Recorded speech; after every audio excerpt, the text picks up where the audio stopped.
Ujasiriamali siku zote ni ajira. Siku ya leo msikilizaji, tunaenda kukuelekeza mwanzo mpaka mwisho utengenezaji wa sabuni za vipande kama zinavyoonekana katika video ya siku ya leo.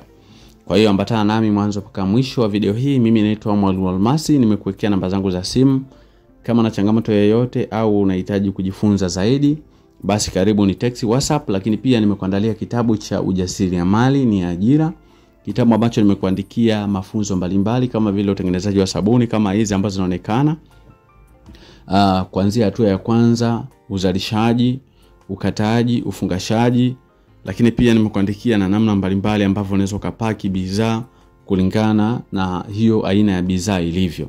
Kwa baada ya kuzishona sabuni zako, utaziweka katika mifumo mizuri, labda boksi kama hizi. Kama umeweza kuandaa boksi, utafungasha katika boksi hizo. Na ukiweka bidhaa yako katika boksi, kiufupi inakuwa inapendeza, inavutia. Hata ukipeleka kwa mteja wako ni rahisi sana. Inakuwa na muonekano huu. Kwa unaweka na chapa yako kwenye boksi lako vizuri kabisa, kama bwana anavyofurahia hapa boksi lake hapa. Kwa hiyo karibu sana tuweze kujifunza pamoja hizi sabuni zinavyotengenezwa. Kwa hiyo hatua ya kwanza, tutashusha lile donge letu. Siku ya jana tulikoroga hii sabuni. Kwa wale ambao wanapenda kunifuatilia, video nilielekeza ya kukoroga sabuni ya pinki, na siku ya leo imekamilika. Tunakata kwa kutumia vibao. Sasa nimetengeneza video hii makusudi kwa sababu watu wengi wakiona baadhi ya bidhaa wanajua ni mashine fulani kubwa inatumika kuoperate. Kwa hiyo mimi siwezi kuipata hiyo mashine. Watu wengi wanapenda visingizio sana. Lakini kiufupi ni kwamba unaweza kutengeneza sabuni zako hata wewe mwenyewe popote ulipo pale, na ikatoka vizuri kama vile imezalishwa kwa kutumia mashine. Asante sana kwa kuweza kunifuatilia. Kwa hatua hii ambayo inafuata, basi tunaweka alama pale vinakoishia vibao. Vibao nimetengeneza size ya miche ambayo nataka itoke. Kwa ninaweka zile mark au zile alama vizuri kabisa mwanzo mpaka mwisho. Karibu sana mjasiriamali, kama unapenda kujifunza, nimekuwekea namba za simu hapo za WhatsApp. Utanitext WhatsApp, then nitakupatia utaratibu wa kujifunza na utaratibu mwingine pia wa namna ya kupata kitabu chako cha Ujasiriamali ni Ajira, ili kwamba wote tuweze kujifunza na wote tuweze kupata maarifa mbalimbali. Mimi naitwa Mwalimu Almasi kutoka Lodness Enterprises. Baada ya hapo, vibao vyako vile ambao umeweka alama utavihamishia upande wa pili, na utachukua kamba inayofahamika kwa jina la mshipi. Kamba ambayo natumia hapa msikilizaji ni kamba inayofahamika kwa jina la mshipi kwa ajili ya kukata. Kwa sabuni haikatwi na panga wala haikatwi na kisu, inakatwa kwa kutumia mshipi ambao ni huu hapa.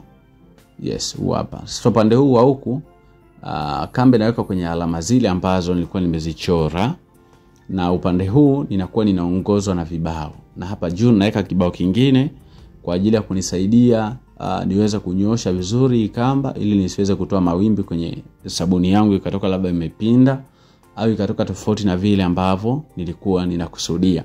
Rahisi kabisa msikilizaji, unaweza kaanzisha kiwanda chako kidogo leo na ukapata matokeo makubwa. Na hii bidhaa mtu yeyote yule anaweza kutengeneza ikiwa atajikubali kwamba mimi ninaweza, na akakubali kufuata utaratibu wa kuingia kwenye madarasa yetu au kujipatia nakala yetu ya Ujasiriamali ni Ajira.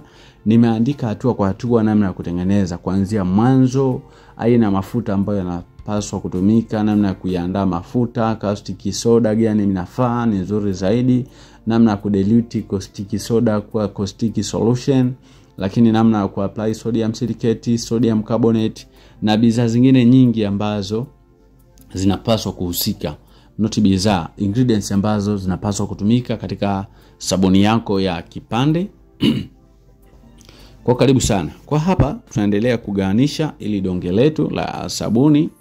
Tunakata hizi silesi, baadaye tunatoa silesi afu tunapandisha juu kwenye meza ya mashine, na tunaendelea kukata ili kupata miche. Na baadaye baada ya kukata miche, basi tutapiga muhuri na kuanza kukata vipande. Vyote hivyo tumeelekeza msikilizaji, kuhakikisha kwamba hata na wewe unayetufuatilia uweze kupata kitu ambacho kitakusaidia.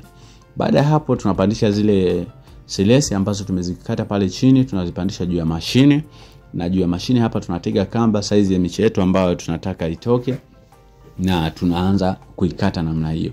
Msikilizaji, ukiwa na mashine kama hii hapa unaweza kukata hata miche 6,000 kwa siku moja, na ukawa na muda mwingine mzuri tena wa kuweza kupiga nembo au chapa ya mzalishaji na ukaweza kufanya shughuli zingine. Kwa hiyo ni mashine ambayo japokuwa ni manual lakini pia ina uwezo wa kufanya kazi kwa ufanisi mzuri zaidi.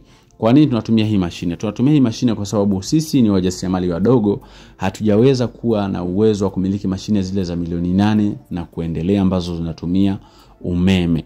Lakini jambo lingine pia msikilizaji, ukiwa unapenda kujifunza ujasiriamali na kufika hatua fulani, jifunze kuanzia chini, usianzie juu.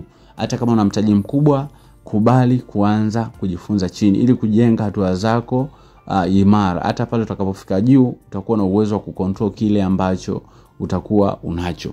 Unaweza kuona hii miche imenyooka na miche iko na size moja, imetulia kabisa. Miche haijayumba, miche haijapinda, na ukiangalia utafikiri imetengenezwa na zile mashine za automatical. Na hapa muhuri tutapiga manual kabisa, na nitaonyesha namna ya kupiga muhuri, na baada ya kupiga muhuri basi nitaonyesha namna ya kukata. Karibu sana msikilizaji, wewe ambaye unapenda kufika mahali, karibu sana. Tunakualika kuweza kujifunza. Utatutext WhatsApp kupitia 0783500971. Narudia 0783500971. Sabuni zetu zitakuwa zimenyoka kama hivi, zinaonekana katika muonekano mzuri. Hapa tayari zishapigwa chapa ya mtengenezaji. Unaweza kuona zina muhuri tayari. Kuna pinki, kuna njano, lakini pia kuna sabuni za blue. Zote hizi msikilizaji unaweza kuzalisha. Karibu sana. Asante kwa kuweza kuchukua muda wako kuweza kunifuatilia.